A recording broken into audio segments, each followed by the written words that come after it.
All right, good morning everyone, and thank you for tuning in for our presentation this morning, SQF Edition 8, the Need to Know Changes.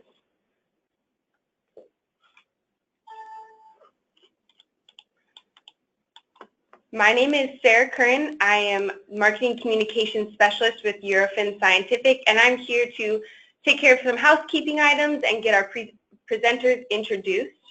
Our presenters today will be Leanne Chuboff, Vice President, Technical Affairs for SQFI, and Gary Smith, Food Safety Systems Director for Eurofins Scientific, Inc.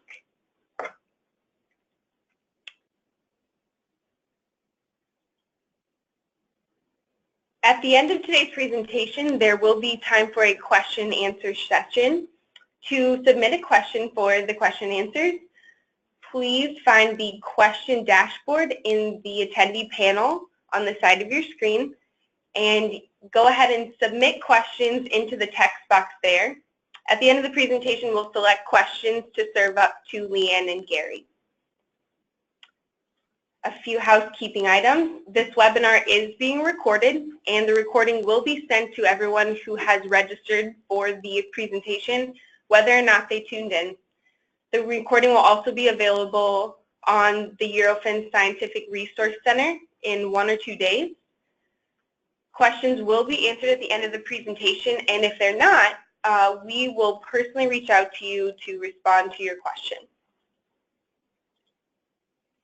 So a little bit about Eurofins Scientific if you're not familiar with us.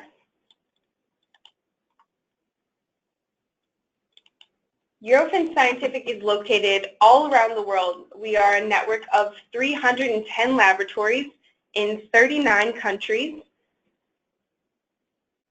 connected by a network of experts and laboratories. We offer a portfolio of over 130,000 validated analytical methods.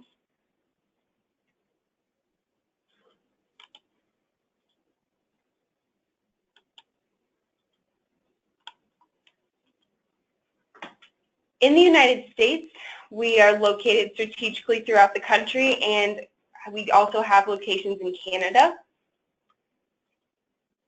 In the United States, we have food, pharma, environmental, clinical, and agrogenomics locations, and we are constantly growing. We have new locations opening soon in Seattle, Dallas-Fort Worth, and the Northeast. And for an introduction to Eurofins Food Safety Systems, I'll hand it over to Gary Smith. Okay, thank you, Sarah. Thanks very much, and thanks everyone for joining us this morning. Wanted to just take a few seconds and just talk about some of the services that we offer from our Food Safety Services division. One of them being training, and we have a separate group who does training and consulting. And some of the training specifically around SQF and the SQF development and implementation of the program include obviously HACCP. We know that the practitioners must have HACCP training. Going into version 8, that's still a requirement. HACCP training for the practitioners is a requirement. The other option for practitioners, all practitioners with the new advent of FSMA, is the preventive control training class for human food is an option for the practitioners, provided they can demonstrate to the auditor that they can still build that very competent food safety plan that, the SQF code, and especially in version 8, really specifically details out in module 2. So some sort of a food safety management technical training, HACCP, or the preventive controls, again, with that demonstration of competence. And then, of course, all of the suite, we offer the full suite of SQF training, including new updated materials to version 8, which starts in May. So all of our May classes through the rest of this year are going to be to version 8 edition. We're also going to have the quality for SQF in June, available in June, and we offer the advanced practitioner training class as well. The other course that is described within the SQF manual, within the SQF program, is the internal food safety auditor class. And for those of you in the system, you know that someone within the organization must be trained for auditing, and we offer a 2-day training class to help facilitate the understanding of how to build an internal audit program. Of course, we have a full suite of additional training classes as well: food safety hazards, FSSC, BRC, microbiological monitoring, environmental monitoring, et cetera, et cetera. Next slide, please, Sarah. So we also have a consulting group to assist with the implementation, development of things like SQF, things like food safety plans for FSMA, HACCP plan facilitation. We come on site and actually lay out and facilitate an implementation plan for organizations. Many folks who are new to SQF come to us, and we'll work with them on a 1 to 2, 3-day activity to really give them a roadmap to the activities they need to take to make them successful or to assist in their success for SQF implementation. We also have first and second party auditing. So next slide, please, Sarah. And these could be Eurofins built audits, such as good manufacturing practices, distribution centers, HACCP verification. Again, we do some FSMA work as well. We also have great partnerships with some of the large audit programs either run by customers such as Costco, or some of the specific programs like gluten-free or the National Animal Supplement Council, International Bottled Water Association, National Renders Association, again, Safe Feed, Safe Food. And we are a fully accredited certification body as well. So, of course, SQF, we're a very proud partner with SQF, and we're happy to be a certification body for SQF. We also have ISO 17021 accreditation, which allows us to do ISO 22000, FSSC 22000, as well as a non-GFSI standard of FAMI-QS. So we can do all of the major GFSI food safety manufacturing schemes, as well as, of course, gluten-free and the International Safe Feed, Safe Food. So just as a discussion on why Eurofins, you know, in any service within Eurofins that you pick, let alone, you know, food safety or our great laboratory services that are available as well. We have competent personnel. We provide consistent results. We have a global team of industry experts to pull from. We're very competitive on our pricing. Again, we have that global network and full service capabilities. And what we really believe in is personalized customer attention, and we bleed customer service. And we really feel that, you know, even though it's a very technical, it's a very comprehensive type service, you know, it's just that person who returns a phone call or gets you a report in a timely manner, or your certificate when it's due. We feel that that's really important, and we really strive for that. So I wanted to just real closely, you know, finally here before I turn it over to Leanne, talk just a little bit about our partnership with SQF. And we're really proud to partner with SQF. We've done so on things like SQF Info Days. We've got another one coming up this summer in Fresno, California. We're a sponsor at their annual conference. Active participant in Learning Lunch webinars. Obviously, this webinar, we're very excited to have Leanne joining us for that, and we're going to hear from her in just a second. We're an active member of their committees and working groups, and did some work on helping assist in getting version 8 ready to go. Participate in their lead auditor training and professional updates. Of course, we are a full training center, again, with the full offering of all of those SQF-related training activities. So very proud to have Leanne with us again here. And I think, Sarah, I think we're going to jump into another polling question, yeah? Right. Before we get started, we wanted to ask the audience really quickly, what is your current SQF certification status? So I'll launch that poll here, and I'll give everyone a few minutes to respond.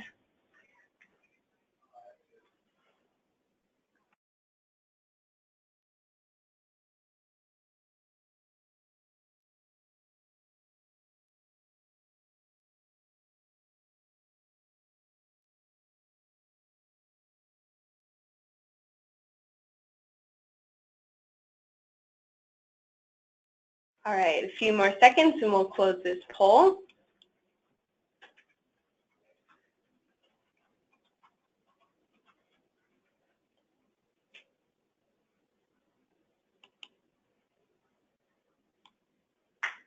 All right, we'll share the results here.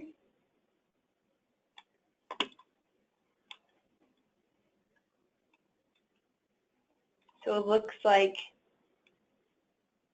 most everyone in attendance is certified,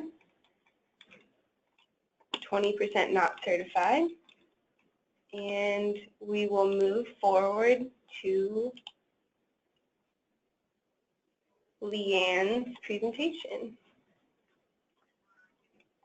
All right. Leanne, thank you so much for being here with us today. Thanks for the invitation, Sarah and Gary, or maybe your Hollywood name would be Sari, but yes. So thank you very much for the invitation. I appreciate it. And Gary's correct in the fact that we have a very good relationship with Eurofins, and I appreciate their support for the SQF program, hosting these kinds of webinars, assisting us with training, auditor training. But there's a reason, maybe a little fun fact you don't know about Gary. He used to have my job, so, and then he moved on to Eurofins. So if there's anybody that knows anything about SQF, it is Gary Smith. So we are very excited and happy to have Eurofins as our partner. And for the invitation to talk to you about Edition 8. So everybody knows Edition 8 was released at the end of March with an implementation timeline for next year. Starting January 2nd. So we're going to go over those changes to Edition 8. Before we start though, Sarah, I'm going to have to ask you to advance my slides. I'm not quite sure how to do that, so I think we'll just say next, and then you can advance my slides for me if you don't mind. So next, thank you.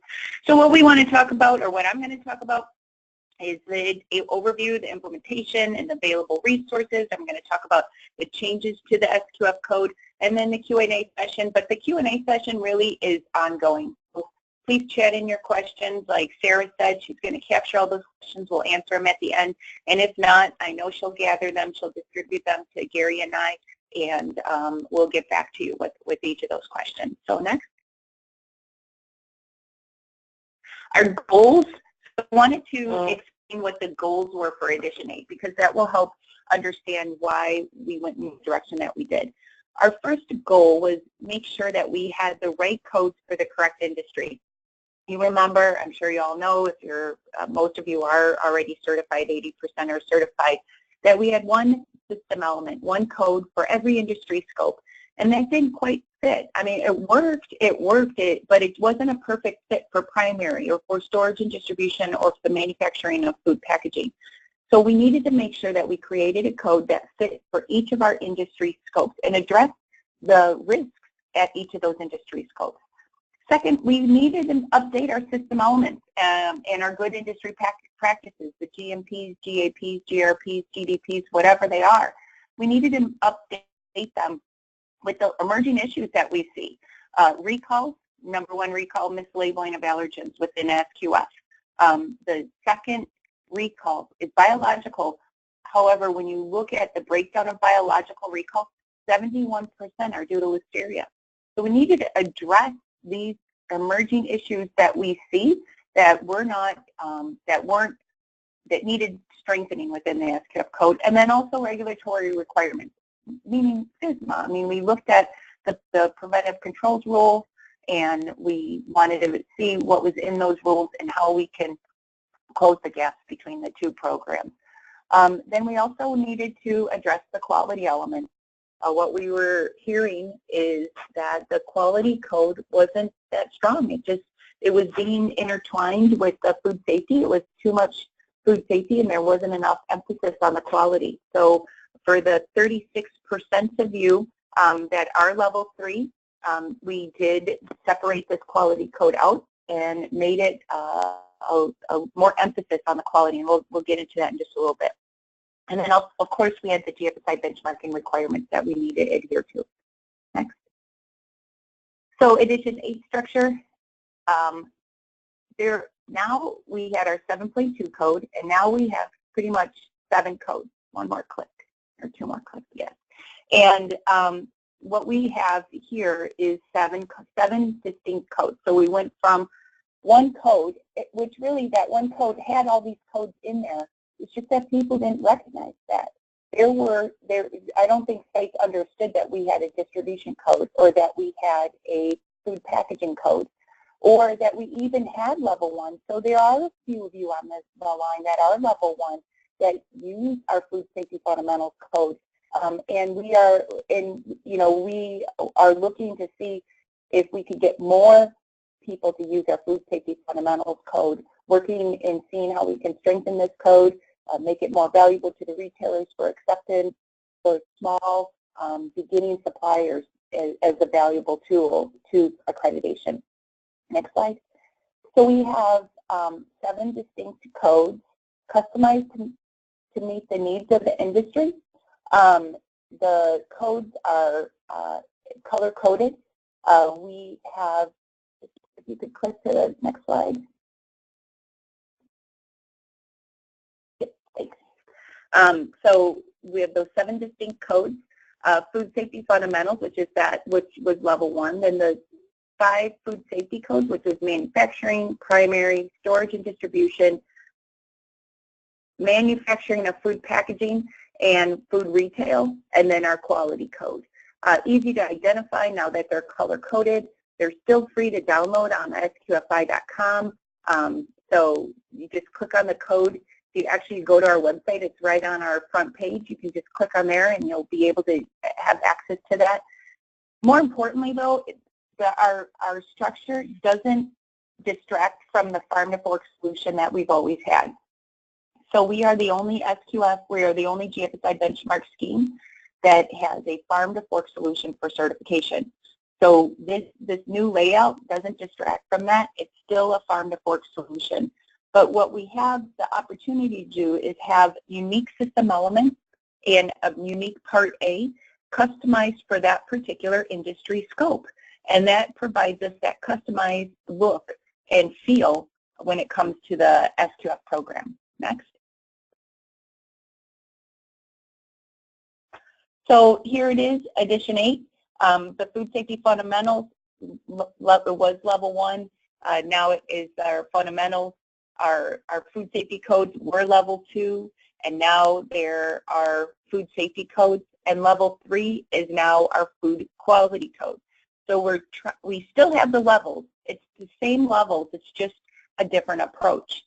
We don't call them level 1, level 2, level 3 anymore, and we don't have it landscaped out in that system element page. So if you can remember the 7.2, it had the system elements were landscaped, and in level 1 and level 2, level 3 were all in their separate columns. Now they're all independent codes, and it makes it a little bit easier for people to understand what their obligations are, what their requirements are. But all of those industry scopes, all of those food sector categories are fit right into each of those codes. Next. So this breakdown of the codes, food safety fundamentals, formerly level 1. It applies to manufacturing of food, food packaging, primary production, and distribution. What we tagged this code with was modules 7, 11, 12, and 13, which is those GAP, GMPs, and GDPs. However, that doesn't mean that other modules can't be tagged with it, whether it's feed or pet food. It's just that when we chunk these codes together to be on the website, we just put these modules in there. But certainly module 5 or 3 or 4, any of those modules can be included in the level 1 with those system elements and the relevant module underneath that. We removed the one change that we made. Actually, the changes that we made to the system elements mimic what was in fundamentals, but the one change that we made was to have the SQF practitioner attend HACCP training. We removed that change because HACCP's not required in level 1. So it just seemed like it wasn't a good fit. So we removed that requirement. So HACCP is not required, which means that this won't be GFSI benchmarked. But the goal of level 1 is for those small local suppliers or suppliers that are getting introduced into certification. And so level 1 is one of those programs that will introduce you into certification. We still maintain that what's in level 1 is in level 2, so it's an entryway to food safety certification, or food safety accredited, or certification that meets GFSI benchmarking, because this is still a certification. Next. Food safety code for manufacturing. So this is the main crux of everything that we do at SQF. I would say 75% of our certificates are under manufacturing. It covers everything post-farm, so the produce pack house, slaughterhouses, all of the food manufacturing, and the manufacture of animal feed and pet food. So this is all covered under manufacturing. The applicable modules are 9, 10, and 11, and they are all encased in this food safety code for manufacturing, and actually 3 and 4 on there for feed and pet food as well. This will be submitted to GFSI for benchmarking, and this contains everything that meets the GFSI benchmarking requirement for version 7. Next slide. The primary production, again, this has a separate A and system elements. We'll go over those in a little bit, but really what the differences are between primary production and the manufacturing is we use the industry terms. We use on the farm instead of manufacturing. We change the audit duration table when it comes to primary production, knowing that the audit isn't as long as a manufacturing audit. But this covers all the pre-farm livestock, produce, and aquaculture. And this is related to the modules 5, 6, 7, 7H for the harmonized produce standard, and module 8. And again, this will be submitted to GFSI for benchmarking. Next. Storage and distribution, again, a separate part A. Mainly the audit duration table is changed a little bit, but it covers all the system elements for good distribution practices, transportation, for both perishable and non-perishable. So we used to have two separate food sector categories. Now it's just one food sector category, so food sector category 26. The module is 12. The main differences in storage and distribution, again, we speak to that industry scope. Specifically in the system elements, for manufacturing, we had requirements for specifications for incoming products. And when it comes to a storage and distribution center, they don't need specifications. They need product requirements, storage and handling requirements specifically. So we removed that reference to specification and included product storage and product handling requirements instead. It's those little differences that really make a big difference when it comes to implementing the storage and distribution code. And it's not trying to interpret what we meant by that. Instead, we laid it out in the code specifically. Next. And then a separate code for manufacture of food packaging. So this is its own code, and it addresses those, and this is really a code that is for food packaging products. So it could be whether it's a container that holds food, or it could be those items used in food service facilities like paper towels, napkins, food containers, straws, and stirrers. So we wanted to incorporate all of those food contact into this code that we have. And again, this speaks specifically to the food packaging. We took out references to ingredients because there is no ingredients in food packaging. We specifically talk about labeling for pre-printed packaging material or pre-packaging products. We talk specifically about the residues and the chemicals that are used and the handling requirements. So addressing those risks within the food packaging industry. Next. And this is our new standard, is the food code, the food safety code for food retail. And this is something that we developed with our industry, that retail members that we work with. And it is a new code specifically for the retail grocery. It's a global code that can be applied anywhere in the world. It covers those system elements for good retail practices. and it is just strictly for food safety. So this is something that quality code wouldn't apply to. It looks at the corporate store function, so what that corporate role is versus and how that all those requirements that are developed at the corporate level and how that's being implemented at the store level. So it connects the dots. Typically, when grocery or retail gets audited, it is against the store and what the store is doing for good food safety practices. It doesn't ever really look at what the corporate is developing in order to drive down those changes. So this is our new food safety code, and it's specifically for the food retail industry. Next. And for the 36% of you that are on the line, this is probably something that you're very interested in. And this is our level 3 for quality. And now it's its own separate quality code. So the quality code, and I'll go over some of the highlights of this, is that you have to have a food safety certification in order to have the quality code. So you can do the food safety certification in conjunction with the quality audit, or the quality audit in conjunction with the food safety, or you could do it independently. Why we design this quality code so that it pulls out those quality aspects that were in level 3. So when you look at the quality code, there aren't that many changes. Yes, we emphasize some things. We emphasize process controls, and we emphasize change management. But really what we did is pulled out those quality requirements into its own separate code. What's the best part about this code is that the results of your quality audit will not affect your food safety certification. If you don't pass the quality code, you still hold on to your food safety certification.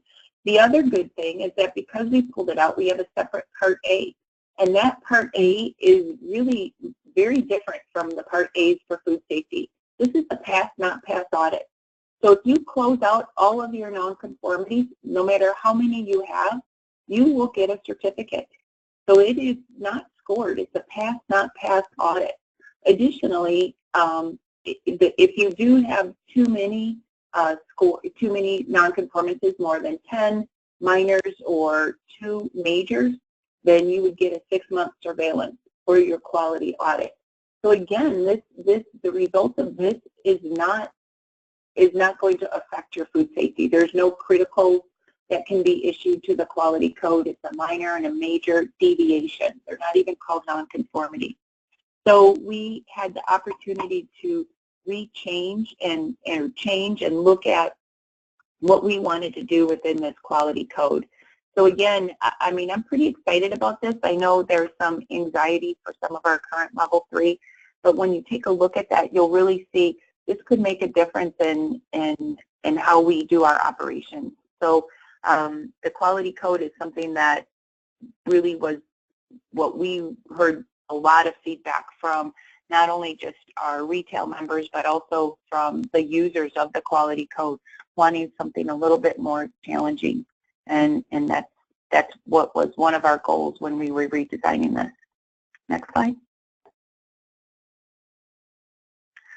So I'm going to provide you the Part A update, and then Gary will give you the heart of the rest of the changes to the SQF code. So Part A, the Part A is our code methodology, and sometimes it's stuff we really don't pay that much attention to, but that's where unannounced audits are, those kinds of things. So I'm going to give you the update to the Part A of the code. So what we did is first off, we added a requirement that all operational and cleaning shifts, as well as pre-operational inspections, shall be audited where applicable. And we added where applicable because we understand there might be a one-day audit where there's 3 shifts involved, but we're not going to have the auditor stay for 20 hours just so that they can audit 3 shifts. So wherever applicable, if there's operational activities happening, that's what we want the auditor to look at. So there's not just going to be a focus on first shift, 8 to 2 or 8 to 5, and then a cursory show up for pre-op, but really to take a look and see the activities at all of the different shifts. There's an option for corporate audits, and I emphasize the word option is not mandatory, but when there's when there is a corporate function that is being conducted on behalf of the sites that are being audited that can be considered as part of the certification audit. So the corporate function typically writes recall programs and implements the recall programs, or product development, or the traceability, or whatever those exercises might be at the corporate function, and then they disseminate that information to the site. Well, now we put a provision in there to say that that can be audited prior to the site audit, and those nonconformities can be closed out prior to the site audit. If they're not closed out, then they're a nonconformity to the site. However, there's an opportunity for that. Again, it's an option. It's something that you don't have to do. It's something that the site can work with their certification body to do. We added 2 mandatory elements. The first one is complaint management, and that's for all scopes regardless of the industry. The second one is for allergen management, and that's specific to manufacturing, storage and distribution, manufacture of food packaging, and there is a mandatory for pet food. However, understand, and Gary will go over this, but the requirements for allergen management for manufacturing versus pet food are different, completely different. It's not mandatory for animal feed, as well as the allergen requirements. There are no allergen requirements for animal feed, but for pet food, it's very different than manufacturing. It's just a risk assessment, and that's something that pet food manufacturers always had to do under SQF anyway. We changed the corrective action closeout time frame. Minors and majors are closed out in 30 days now. We removed OIPs as a response, so that's no longer an opportunity for improvement, can no longer be issued as a response. For unannounced audit, we kept the protocol the same, so we didn't change anything with unannounced audit. However, what we did is we put a provision in there that suggested that all sites, if they wanted to, they could go to a volunteer annual unannounced audit program, meaning every one of their audits would be unannounced. So they could just say to their certification bodies, we want all of our audits unannounced. And in recognition of that, on the certificate, you would be marked as a SQF Select supplier. And that SQF Select supplier designation would be an indication to your buyer to say that we are going all full unannounced audit. And the perception is that you have stronger management commitment, that you have complete faith in your food safety system to say that we don't need to know when our auditor will come, we're ready all the time. And what we found with unannounced audits is that the score hasn't changed and the nonconformities hasn't changed. However, management commitment changes when you have an unannounced audit program. So we're moving forward with this volunteer annual unannounced audit protocol. Again, not mandatory, volunteer. Surveillance audits are now suspension. Surveillance audits after a suspension. So if you are suspended for reasons listed in the code, you are suspended because you received a critical in your audit report, you didn't close out your corrective actions, those reasons, for whatever reasons. If you're suspended, then the surveillance audit that's following that suspension is now termed an on-site visit. It's not really an audit anymore, and that is unannounced. So if you're suspended for any reason, the subsequent audit would be unannounced in between. So that audit is within 6 months of the date that you were suspended. Withdrawn sites are posted on our website, and those sites are required to wait 12 months before reapplying. We added a new section on compliance that allows for validation, verification, witness audits, shadow audits, and the provision that these functions, these should not affect the food safety score, should not affect the outcome of the food safety audit at all. It has, because it shouldn't affect money, it shouldn't affect time, it shouldn't affect the audit results if these activities are being conducted. We redefine requirements for technical experts, meaning that these experts need to have a minimum level, pretty much auditor requirements, And then we redesigned the food sector categories for clear identification of industry scopes. Next slide. Here. I just have a slide on the food sector categories. So what we did is really the biggest changes is we combined growing and harvesting of animal feed into FSC 34. So that's one food sector category, and now that's in manufacturing with the system elements in manufacturing. The module for pet food the module for feed, follows Safe Feed, Safe Food under AFIA. So any of the reflected changes are reflected just basically what was in Safe Feed, Safe Food. We added nuts and nut pack houses into FSC 3 and 4. We combined honey and apiculture, the growing of honey for the bees, into one FSC. We added HPP, high pressure processing for canning. Clarified some of these things like dry coffee and tea now go into food ingredient manufacturer. We added food retailing, and now there's module 15 for that. We added one food sector category, and that's for the repackaging of products not manufactured on site. So this is a new FSC, and then we combined food sector category 20, 25, and 26 into one food sector category for storage and distribution. And then we eliminated brokers. So we removed that food sector category from our bank of codes. We had about 44 brokers. I'd say 80% were in Australia, and so we removed that food sector category. Next slide. Quickly, I'll talk about the implementation. The code will be implemented January 2nd. So that the January 2nd is the time that we will be implementing the code. Next slide, Sarah. What that means is that any audit that is being conducted January 2nd or later will be to the SQF code edition 8, recertification or certification audit. If you were under in 7.2 and you received a surveillance audit, and that audit, your initial audit was in October, your surveillance audit would be to 7.2, even if that is in 2018. So we're not going to make you go to edition 8 during a surveillance audit. So that's really all you need to know. If your audit scheduled in January, it will be to edition 8. Some of the tools that we have that are on our website, so go to our website. We have our code change document that's on our website. An FAQ page, the questions that we've been getting, is available on our website. A checklist to edition 8. So Excel is already on our website. We're working on the printable version for in May that will be posted and available for purchase.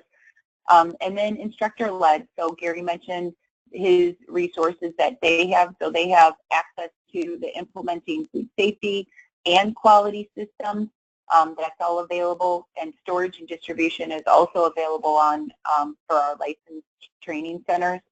Guidance documents and criteria documents, those all will be posted in July. Our online training will be available in September, and our quality code online training will be available in September, and our conference is November 7th through the 9th. Next slide. So our conference, next slide. Sorry, these slides are out of order. That's the one I wanted to talk about. Our licensed training centers, so Eurofins, like I said, is one of our licensed training centers. They have our new training materials, edition 8 summary training, our quality code training, our, so check out with Eurofins, and they'll have all your resources that you need for anything related to edition 8. Next slide. And our conference, this is my last slide. This is the one thing that I wanted to talk to you about as a resource is November 7th through the 9th in Dallas is our annual conference. There's two things I love about our conference. One is the people. You have about 800 people there that are instantaneously your friends and are all in the same boat. So if you have challenges or need assistance on how to make your program better, go to the SQF conference. There are lots of people that love to share their information. The second thing that I love is our sessions. Our sessions aren't techy. They're not IEFP. IEFP shares the latest science, and I love going to IEFP too because they share the latest science and the latest technology. But what we do at SQF is share these practical solutions and how you can implement systems, implement your programs, implement food safety challenges that you have. So it's a great conference, and we have great keynote speakers as well that build professional development as well as creating future leaders. So I hope to see you all at the conference as well. Next slide. I think it's Gary's turn. Yep. Thank you. Yes, it is. And really quickly, we'll do one polling question first. Thank you so much, Leanne, for sharing your expertise with us. Before we transition to Gary, we'd like to ask everybody, how comfortable are you with SQF Edition 8? I will launch that poll and give everyone some time to respond.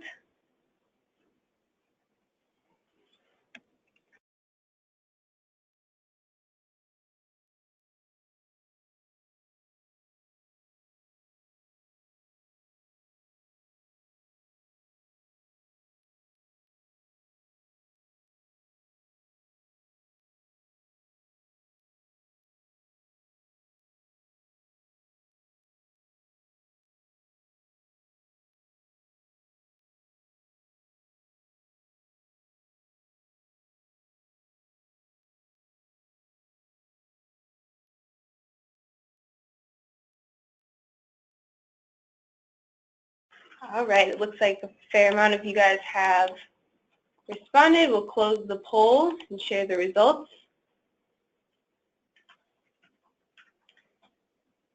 So looks like about 70% of attendees feel pretty comfortable, but 22% do feel uncomfortable. Hopefully, Gary can resolve that for you. Gary? Okay, yeah, thanks, Sarah, and thanks, Leanne. Excellent job. Great layout of the format changes and some of the important technical aspects and some of the technical changes that we are seeing. Leanne mentioned real quickly, where some of the crux for the changes to SQF came from. So I just wanted to take just a second to just review that. The Global Food Safety Initiative, the GFSI had put out the new requirements document. We have seen the final draft of it in February 2017-ish. I guess it's still somewhat being bantered about, but it is meant to be the final draft. But some of the changes included simplifying the benchmarking process, new competency requirements for auditors.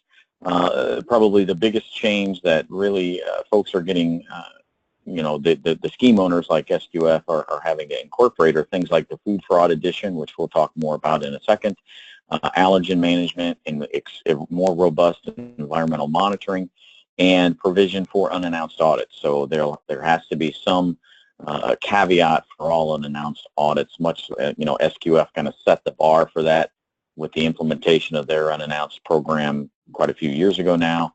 And now GFSI is catching up to that to basically gather more credibility with the regulators so that the schemes can be seen as more of a supplement and to assist with the the industry taking recognition of those third-party certification audits. So let's get into some of the updates specifically with the content to version 8.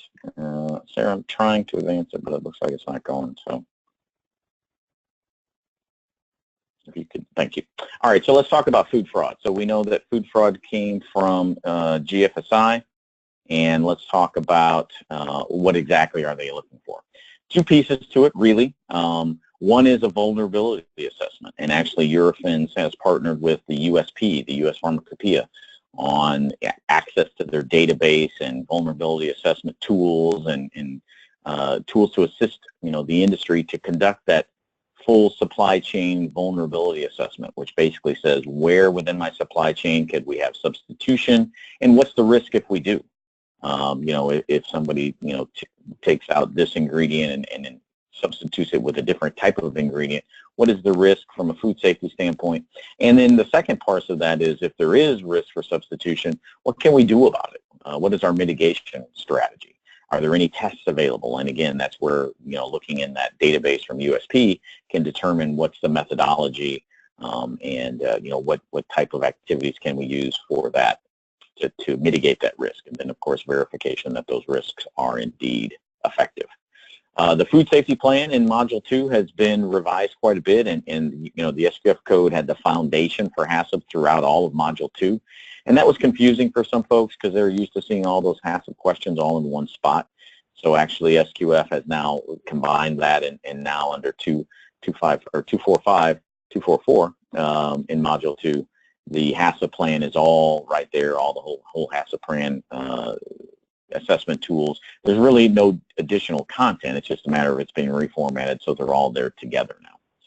There's been an upgrade on management commitment, so now the practitioner and senior leadership are going to have to meet on a routine, regular basis, as well as participate in management reviews and whatnot, so that we can facilitate, that good commitment and good communication back and forth.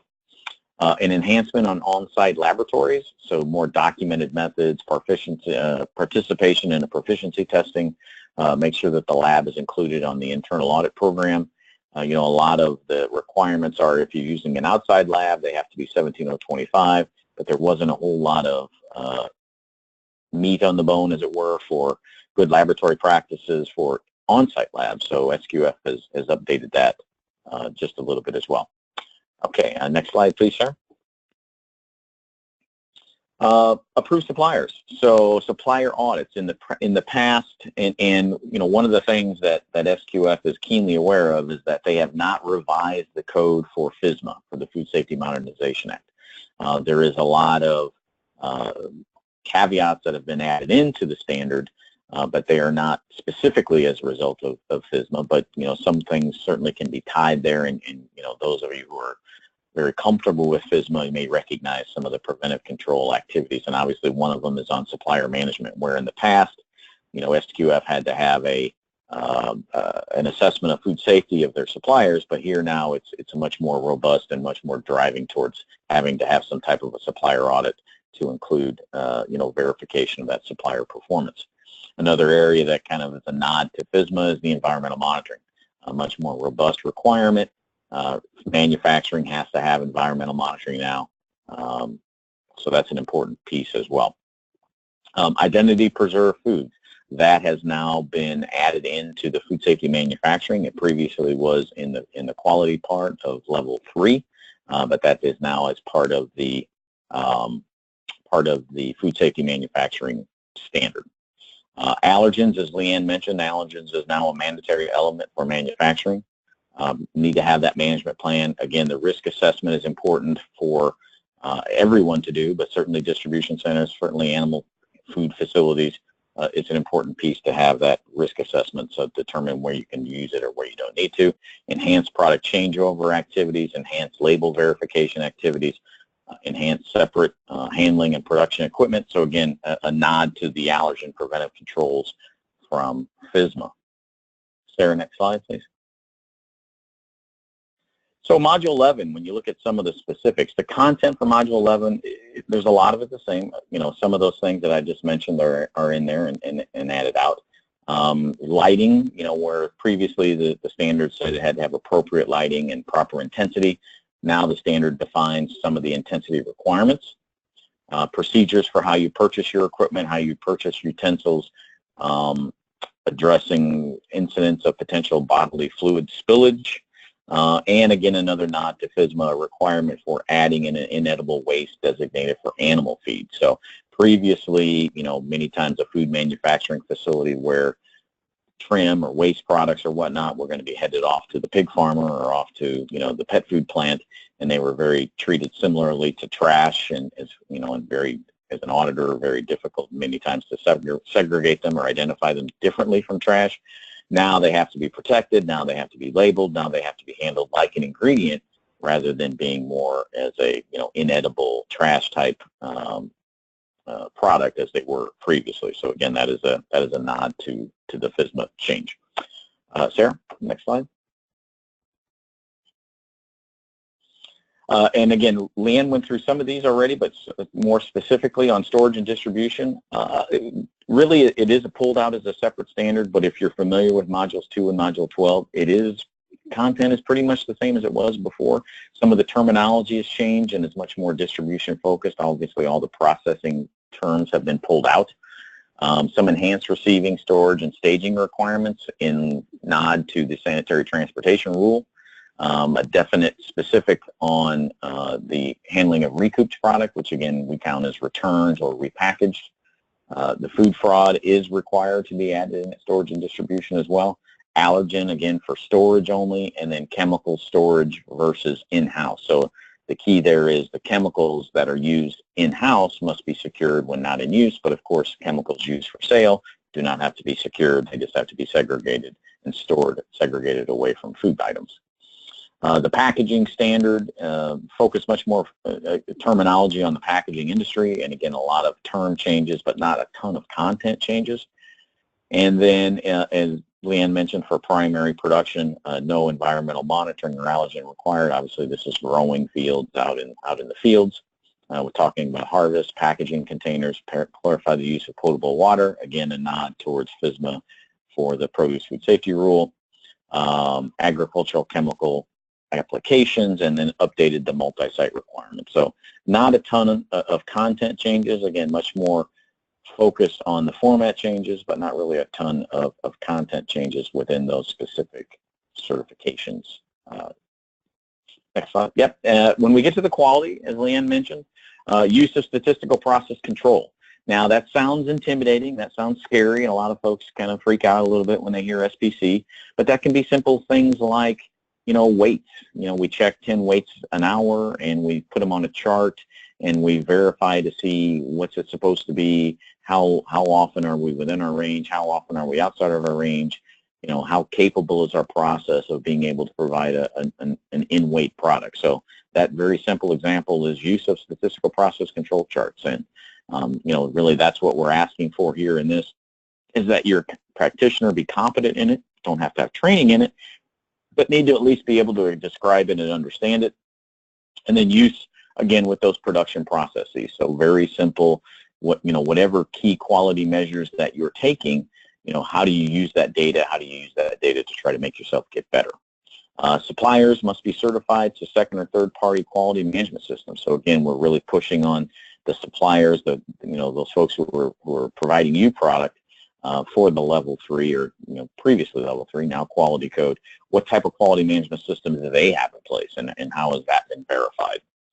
Positive release for finished product. Again, that sometimes can be a little bit intimidating for folks, but it simply can be a matter of a paperwork review or potentially organoleptic checks on products, or might be some analysis, water, moisture, viscosity, whatnot, those key quality parameters before the product gets released for distribution.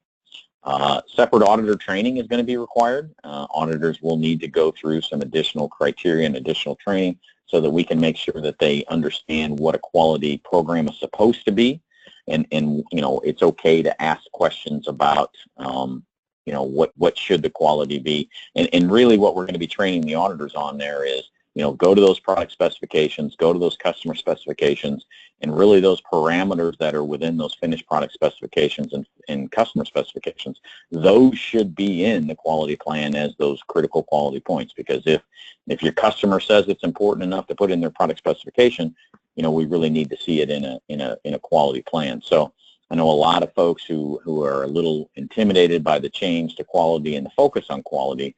I think Leanne spelled out real well that it's not a punitive thing. It doesn't affect your food safety score. We're really trying to promote folks more and more to try and go to that quality level, but we also really want them to understand what that means. And what we don't want is everyone going through and say, oh, we have no critical quality points, but we want to have a quality certification.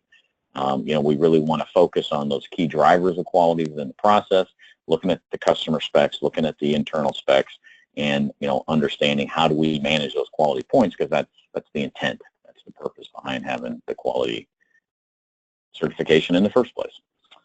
Next slide, please, Sarah. All right, and we have one quick polling question to kind of break up our presentation here. Which new change of the changes that Gary has discussed so far do you feel will impact your food safety system the most? So I will launch that and give everyone about a minute to reply.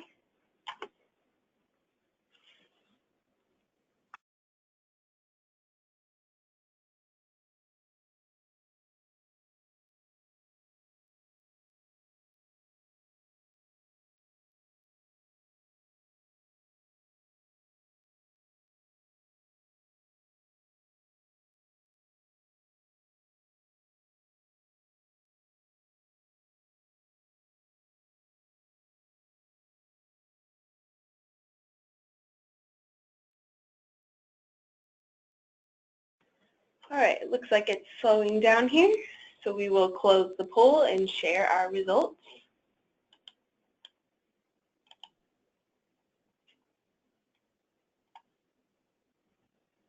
It looks like most people are concerned about the addition of food fraud, but a fair amount are also concerned about the segregation of the quality code. So it's pretty spread out. Gary, I'll let you continue here with your steps. Yeah, I'll just finish up here. Thanks, Sarah, for that. And again, you know, when we're thinking about, you know, Leanne laid out for us exactly, you know, January 2nd. That's when, you know, version 8 comes online. So between now and then, we're at the middle of May now. What should we do between now and January 2nd? Obviously, taking this webinar is a great first step. You know, perhaps, you know, sending folks who haven't been to a training class yet with the new version documents in place now, that might be an important thing. But really, it's do like a little mini gap assessment against yourself. What are those documents that you're going to have to build? You know, we know you're going to have to build food fraud.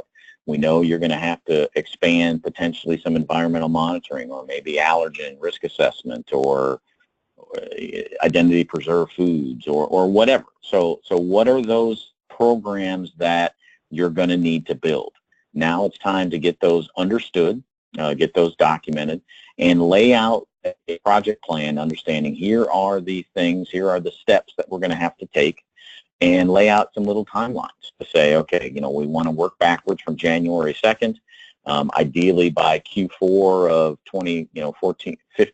17, depending on when your recertification audit fails. Obviously, not everyone's going to have all their audits on January 2nd. But, you know, back up, you know, in that 2 to 3 months prior to your, you know, recertification audit to version 8, you want to have your internal audit. You want to go through and verify your changes, et cetera. So again, work backwards from that with your timeline, and then sit down with your leaders, your senior management team, and say, hey, you know, here's your new role now. We've got to set food safety objectives. We've got to set quality objectives. You know, you have an important role in what we do. We need to have these routine meetings. Here are the updates to programs we're going to have to make. Here's the resources I'm going to need to do that. It's important for you to really communicate well with your leaders and let them know, you know, SQF's changed. We need to change with it. And here's some of the steps that we're going to have to do that. Identify any resources that you may need to assist you with those new program developments. And then, you know, once you get those programs written, like food fraud or environmental monitoring or whatnot, once you get them all written out, you're going to have to sit down and you have to tell people what the changes are and how it affects them and what role do they play, and get them comfortable with that. And then again, that annual audit, at least the 30 days prior to your re-audit window starting, making sure, again, you've checked everything and double-checked it again, and you know, things are going the way that you expect them to be going. That would really be the, you know, a great next steps to really give yourself the best chance of success to move on to version 8. So in summary, and again, really appreciate everyone's time and attention. I know we're coming up on top of the hour now, and I think we'll have just a few minutes for question and answers. Next slide, please, Sarah. But what we wanted to do is just say, you know what, GFSI new requirements has triggered that all food safety standards are going to revise, you know, their schemes. SQF has had a pretty significant format update. The technical content revisions, we've gone through those. They're not huge.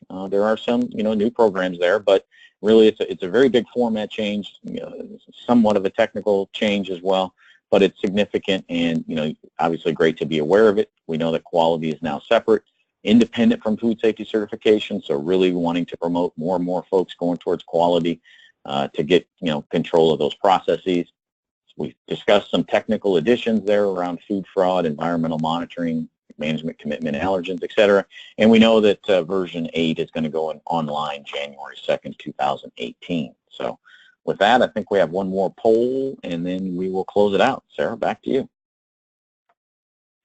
Yes, sir. We have one last poll just to gauge how we can further help everyone prepare for this transition. So what resources would help you during your conversion to SQF Edition 8?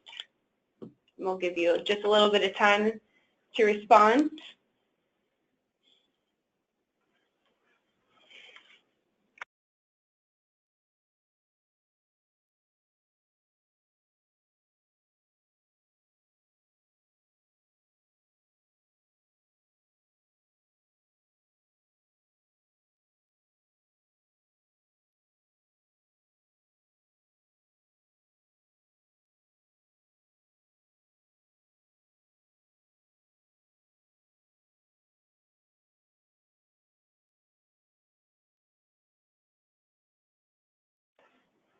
All right, we'll give you just a few more seconds here, and we will share our results.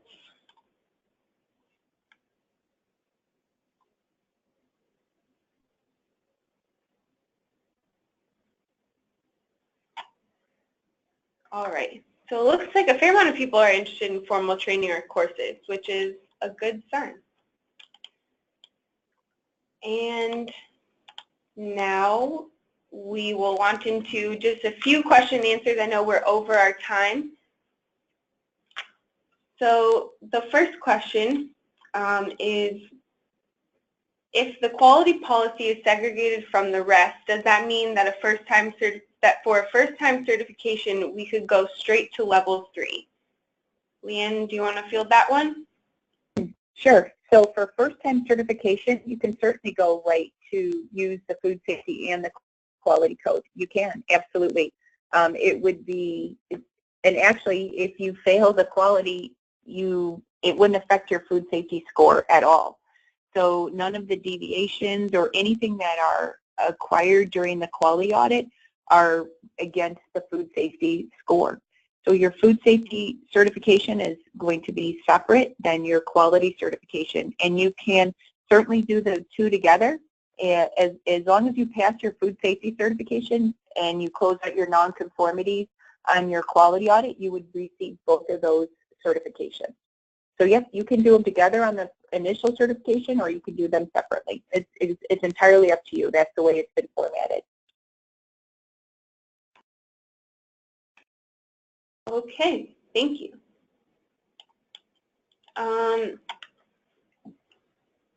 One attendee has asked, is there a document listing specific changes to the code similar to the change map offered between prior versions? Yep, so I'll take that one again. It's on SQFI.com. If you go on our website and you click on the codes, where like on the front page it says here's the codes, and it'll link you to where the resources are. We have a code change document that breaks down the changes for each of the codes. And it's an Excel spreadsheet that looks at 7.2 and edition 8 and compares exactly what those differences were, whether it's a wordsmithing change or whether it's a additional element or whatever. And it's right on our website. It's an Excel document instead of a Word document because we wanted to do that comparison side by side. So yep, it's right on our website. Awesome. Earlier on in the presentation, someone asked, if I complete the SQF version 8 audit and am compliant, am I then compliant for all FSMA requirements? I can take that one, Leanne. That's a good question. The answer, yeah, it is a good question. Unfortunately, the answer is no. There are still a few FSMA requirements that are a little above and beyond SQF. One would be, preventive control training. Again, for SQF, you don't have to have the preventive control training and the identification of a preventive control qualified individual. You do, it's very similar to a practitioner, but there are a little bit different expectations. The whole food safety plan with your, rollout to your allergen preventive control or your sanitation preventive control or your supplier preventive control, that's a little bit different than the SQF requirement, so it's a little bit different format. Certainly you can, and the recommendation is, build your food safety plan, and that will satisfy the SQF requirements as well. So you don't need two. You don't need a HACCP plan for SQF and a food safety plan for the FDA. A food safety plan has got the HACCP component within your process preventive controls. So build that food safety plan. Your SQF auditor will recognize that HACCP component within that, but understand that there is the FSMA component to have that documented food safety plan, that it doesn't go a little bit above and beyond some of the requirements for SQF. So it's good to know, what the requirements for FSMA are, those preventive control requirements, and again, build that food safety plan, which will satisfy your SQF requirements for your HACCP, providing that you manage them appropriately, et cetera. But there's still, even with SQF, there's still going to be a few things above and beyond for FSMA, and those are just a couple of examples. All right, and then one last question. We've had some excellent questions come in, so we'll make sure that all of these are answered after the presentation is over. We'll reach out to everyone who has asked a question to get those answered. But really quickly, someone has asked, if you are a food manufacturer and you want the quality certification, would you be audited on the manufacturing code and the quality code? And could you share examples of some items audited during the quality audit? I'll take part one, and then Gary, you could do part two, if that's okay. Sounds good. So sure. You could definitely do the manufacturing. So if you're a manufacturer, whether you're making soup or nuts or peanut butter or jelly, bread, whatever, you would be under the manufacturing code, the system elements under the manufacturing code, and Module 11. And then the quality code is going to be separate, but you would tag that along. So it would be manufacturing code, system elements, and Module 11, plus the quality code. That would be your scope of certification. And then, Gary, you can provide examples regarding the types of questions. Sure, and I think it's important, Leanne, to note that, the manufacturing code is required. So to get to the quality code, you have to do, the first part, the food safety certification, be it manufacturing or distribution or packaging even. You have to do the food safety certification first. It's a prerequisite, and then you can get to the quality code. But as far as, during the quality audit, what is an auditor going to be looking for?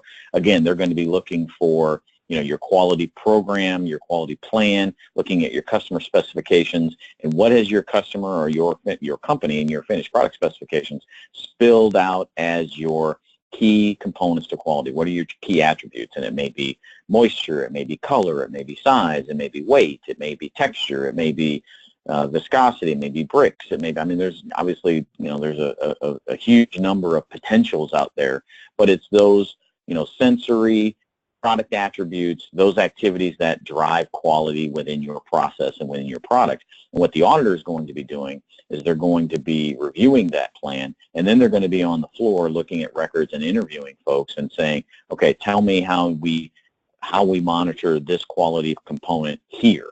How do we check the bricks? How do we check the color? How do we check the weight? How do we check the size? How do we check that quality component? What's the range supposed to be? What does it do what do you do when it's not right? Where do you write it down?